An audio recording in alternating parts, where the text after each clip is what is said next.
Hello दोस्तों, exam insider के इस यूट्यूब चैनल पर मैं आप सबका एक बार फिर से स्वागत करती हूं। दोस्तों, जैसा कि आप सबको पता ही है कि यूपी पेट 2023 का नोटिफिकेशन जारी हो चुका है और उसकी परीक्षाएं भी जल्द होने वाली हैं।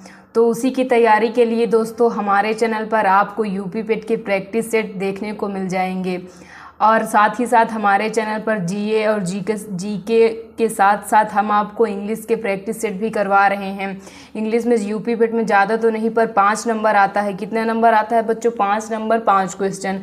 तो आपकी इन्हीं 5 नंबर को सिक्योर करने के लिए हम आपको इंग्लिश ग्रामर या फिर कह सकते हैं इंग्लिश की तैयारी करवा रहे हैं। आप हमारे वीडियोस को शुरू से लेकर के लास्ट तक देखा करिए दोस्तों, और चैनल को अगर आपने अभी तक सब्सक्राइब नहीं किया है तो प्लीज़ चैनल को जा कर के सब्सक्राइब कीजिए और बेल आइकन को भी प्रेस कर दीजिए। तो चलिए दोस्तों शुरू करते हैं। आपका फर्स्ट क्वेश्चन कह रहा है fill in the blank by choosing the correct word. आपका क्वेश्चन है either the mayor or his deputy dash bound to come. तो यहाँ पे हमें जो ये फिल इन द ब्लैंक्स दिया गया है, इसी को क्या करना है, ये जो ब्लैंक दिया गया है इसी को क्या करना है, फिल करना है। आपके ऑप्शन है are, is, were and have. ये आपके ऑप्शन है, तो यहाँ पे कौन सा ऑप्शन आएगा आपको यही बताना है। तो दोस्तों आपको पता ही होगा ये जो खाली स्थान है वहाँ पे क्या आना चाहिए, इज आना चाहिए। क्या आना चाहिए दोस्तों? इज आना चाहिए। देखिए, जब दो सब्जेक्ट या फिर दो नाउन ईदर से कनेक्ट होते हैं, किससे कनेक्ट होते हैं? ईदर डैट डैश और। जब दो नाउन ईदर डैट डैश और से कनेक्ट होते हैं तो इनके साथ हमेशा और हमेशा सिंगुलर वर्ब आती है। कैसी वर्ब आती है दोस्तों? सिंगुलर वर्ब आती है। तो देखिए यहाँ पे दो नाउन द मायोर और हिज डिप्यूटी। तो देखिए ईदर और से दो नाउन्स को कनेक्ट किया गया है। जब ईदर और से दो नाउन कनेक्ट होते हैं दोस्तों तो वहाँ पे हमेशा और हमेशा कैसी वर्ब आती है? सिंगुलर वर्ब आनी चाहिए। कैसी वर्ब आनी चाहिए? सिंगुलर वर्ब आनी चाहिए। तो अब देखिए चारों ऑप्शन आप देख लीजिए, यहाँ पे आर है, यहाँ पे इज है, यहाँ पे वर है एंड यहाँ पे हैव है। आर भी प्यूरल है आपका, वर भी क्या है? प्यूरल है, और हैव भी क्या है? प्यूरल है। आपकी सिंगुलर वर्ब सिर्फ क्या है? इज है। इसीलिए आपका कौन सा ऑप्शन सही हो जाएगा दोस्तों? सी वाला ऑप्शन आपका एकदम करेक्ट हो जाएगा। बिकॉज जब दो नाउन को हम ईदर और से कनेक्ट करते हैं तो वहाँ पे आपका हमेशा और हमेशा सिंगुलर वर्ब आती है। इस बात को आप नोट करते हुए चलेंगे दोस्तों। चलिए नेक्स्ट क्वेश्चन पे चलते हैं दोस्तों। आपका नेक्स्ट क्वेश्चन कह रहा है दोस्तों choose the word which is nearest to the meaning to. Choose the word which is nearest in the meaning to. Option क्या लिखा है? ऑप्शन मतलब हमें यहाँ ये बता रहा है कि ऐसी मीनिंग चूज कीजिए जो ऑप्शन मीनिंग के एकदम निकट हो। एक प्रकार से आप कह सकते हैं साइनो बताना है। यहाँ पे सिनोनिमस क्या बताना है? सिनोनिमस बताना है। फर्स्ट ऑप्शन है इनडिसेंट, सेकेंड ऑप्शन है फ्रॉड, थर्ड ऑप्शन है अनवांटेड, फोर्थ ऑप्शन है इंटीमिडेट। क्या है? इंटीमिडेट। तो यहाँ पे आपका सही ऑप्शन हो जाएगा बच्चों इंडिसेंट। क्या हो जाएगा? इंडिसेंट। ऑप्शन का मतलब होता है दोस्तों अश्लील। क्या होता है? अश्लील। ऑप्शन मतलब अश्लील होता है, तो इसी के नियरेस्ट मीनिंग हमें फाइंड करनी थी। तो इंडिसेंट का मतलब भी क्या होता है? अश्लील। और फ्रॉड का मतलब क्या होता है दोस्तों? धोखेबाज। क्या होता है? धोखेबाज।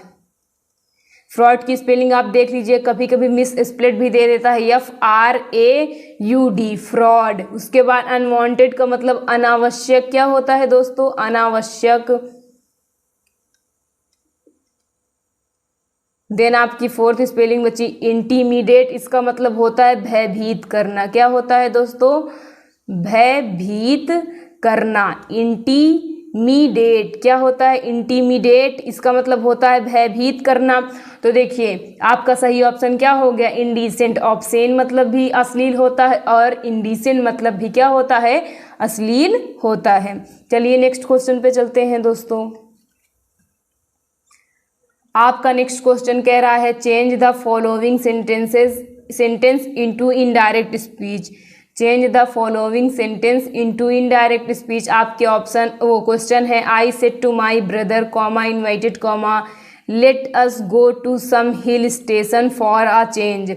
ये आपका हमें indirect speech, sorry direct speech में दिया गया है, इसको हमें किस में चेंज करने के लिए बोल रहा है, इनडायरेक्ट स्पीच में चेंज करने के लिए बोला जा रहा है। तो देखिए ये लेट लगने की वजह से पता चल रहा है कौन सा सेंटेंस है, ये इम्परेटिव सेंटेंस है। कैसा सेंटेंस है, इम्परेटिव सेंटेंस है। जो सेंटेंस लेट से शुरू होते हैं उनके बाद जो अस आया रहता है तो लेट का लोप कर देते हैं। लेट का मतलब लेट को हटा करके क्या लगा देते हैं, दैट। क्या लगा देते हैं, दैट। तो देखिए चारों ऑप्शन में लेट को हटा करके क्या लगाया गया है, दैट लगाया गया है। तो इस बेसिस पे तो आप चुन नहीं सकते। अब आगे चलते हैं। जब दैट लगाते हैं तो देखिए यहाँ पे जो सेट टू लिखा रहता है उसको सजेस्ट में चेंज करते हैं। सजेस्ट में चेंज करें या प्रोपोज्ड में, तो यहाँ पे दोनों ऑप्शन में क्या, सभी ऑप्शन में क्या है, सजेस्टेड है, तो इससे भी हम नहीं पकड़ सकते। अब हम आगे चलते हैं। जो अस लिखा रहता है उसको हम किस में चेंज कर देते हैं, दे या वी में। तो अब देखिए यहाँ पे लेट है, इन दोनों ऑप्शन में देखिए यहाँ भी लेट है, यहाँ भी लेट है, तो जिसकी वजह से ये ऑप्शंस क्या हो गए आपके, गलत हो गए। क्योंकि लेट से शुरू होने वाले सेंटेंसेस में हम लेट को क्या कर देते हैं, हटा देते हैं। तो अब देखिए यहाँ पे दैट है और यहाँ पे भी दैट है, और अस को हम किस में चेंज कर देते हैं, जो लेट के साथ एस रहता है उसको हम वी या फिर दे में चेंज करते हैं। किस में चेंज करते हैं, वी या फिर दे में चेंज कर देते हैं। यहाँ पे देखिए दे है और यहाँ पे क्या है, वी है। तो अब ये सोचिए आपकी क्या होना चाहिए, कौन सा ऑप्शन आपका सही होना चाहिए। तो देखिए उसके बाद हम क्या लगाते हैं, शुड। क्या लगाते हैं, शुड। तो यहाँ भी शुड है और यहाँ भी आपका क्या है, शुड है।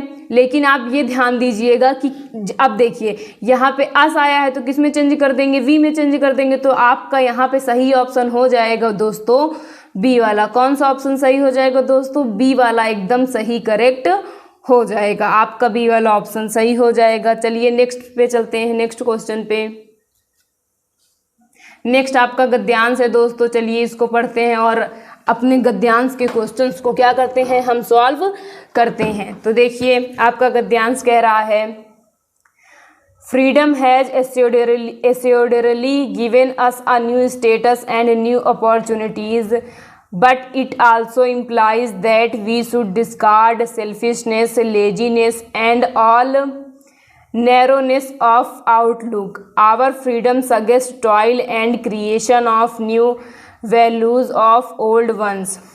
We should so discipline ourselves as to be able to discharge our new responsibility satisfactorily. If there is any one thing that needs to be stressed more than any other in the new setup, it is that we should put into action our full capacity, each of one us in productive effort, each one of us in his own sphere, however humble work, unceasing work should now be our watchword. Work is wealth and service is happiness, nothing else is. The greatest crime in India today is idleness. If we root our idleness, all our difficulties, including even conflicts, will gradually disappear. तो ये आपका passage है। चलिए इसको हम हिंदी निकालते हैं, उसके बाद इससे रिलेटेड क्वेश्चन को हम सॉल्व करेंगे। Freedom has assuredly given us a new status and opportunities.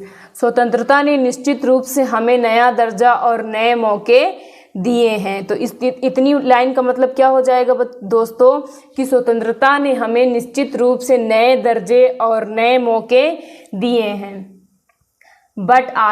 But it also implies that we should discard selfishness, laziness and all narrowness of outlook.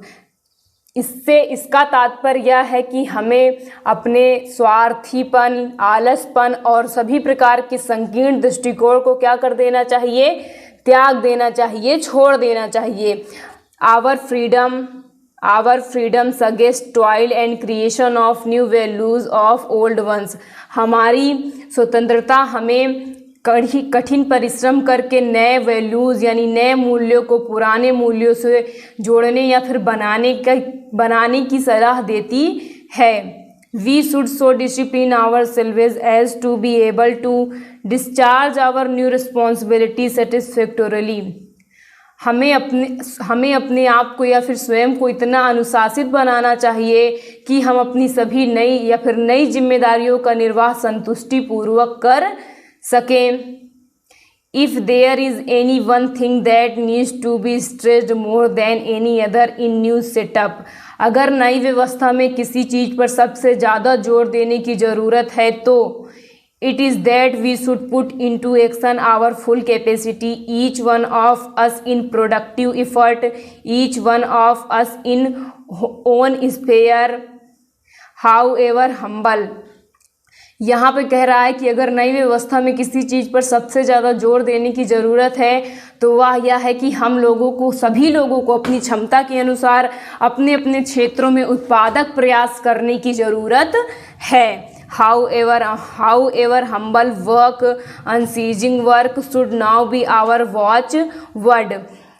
विनम्र कार्य, अनवरत कार्य ही हमारा अब से क्या होना चाहिए, ध्येय वाक्य होना चाहिए। वर्क इज वेल्थ, कार्य ही क्या है, धन है। और service is happiness, and service is happiness, और सेवा ही सुख है। नथिंग एल्स, इससे ज़्यादा कुछ भी नहीं। The greatest crime in India today is idleness, Bharat में सबसे बड़ा अपराध आज के समय में क्या है, आलस्य है। क्या है दोस्तों, आलस। If we root out our illness all our difficulties including even conflict will gradually disappear, अगर हम इस आलस्य को जड़ से उखाड़ फेंकेंगे तो हमारी सभी समस्याओं के साथ साथ संघर्ष भी हमारा जो है वो धीरे धीरे क्या हो जाएगा, समाप्त हो जाएगा। तो दोस्तों ये आपका पैसेज था, इसकी मैंने आपको हिंदी बता दी है। अगर आपको कहीं भी कोई भी प्रॉब्लम आ रही हो तो प्लीज़ हमें कमेंट करके ज़रूर बताइएगा। और दोस्तों अगर आपने अभी तक चैनल को सब्सक्राइब नहीं किया है, चैनल का नाम तो आप सबको पता ही होगा, एग्ज़ाम इनसाइडर, तो प्लीज़ चैनल को सब्सक्राइब कर लीजिए। चलिए इसके क्वेश्चंस को सॉल्व करते हैं। क्वेश्चन देखिए आपका कह रहा है nothing ills can give us Joy expect, मतलब कि किसके अलावा हमें खुशी नहीं मिल सकती। फर्स्ट ऑप्शन ईडलनेस के अलावा, फ्रीडम के अलावा, वेल्थ के अलावा, सर्विस के अलावा। तो जो खुशी हमें सर्विस से मिलेगी वो खुशी हमें कोई भी नहीं दे सकता। तो सर्विस से जो खुशी मिलती है, हमें किसी की सेवा करने के बाद जो सुख प्राप्त होता है वो सुख हमें किसी भी चीज़ से प्राप्त नहीं होगा। तो आपका कौन सा ऑप्शन सही हो जाएगा बच्चों, सर्विस। नेक्स्ट क्वेश्चन देख लीजिए, that dash work should be the motto of our citizens. First option incessant, ingenious, productive, resourceful, मतलब कह रहा है कि ऐसा कौन सा कार्य है जो हमारा मोटो होना चाहिए प्रत्येक नागरिक का। तो प्रोडक्टिव कार्य, कैसा कार्य, हम सबको जो इफर्ट करना है वो प्रोडक्टिव इफर्ट करना है, जो भी कार्य करना है वो प्रोडक्टिव कार्य करना है। तो आपका कौन सा ऑप्शन सही हो जाएगा दोस्तों, सी वाला ऑप्शन आपका एकदम करेक्ट हो जाएगा। तो दोस्तों ये इंग्लिश का प्रैक्टिस सेट यहीं पे समाप्त होता है। हमने आपको 5 क्वेश्चंस करवा दिए हैं। अगर आपको किसी भी क्वेश्चन में कोई भी दिक्कत है तो प्लीज़ बेझिझक कमेंट करके हमें बताइए। और वीडियो पसंद आ रहा हो तो प्लीज़ चैनल को सब्सक्राइब कीजिए, वीडियो को लाइक कीजिए और वीडियो को ज़्यादा से ज़्यादा लोगों के बीच शेयर कीजिए। थैंक यू दोस्तों।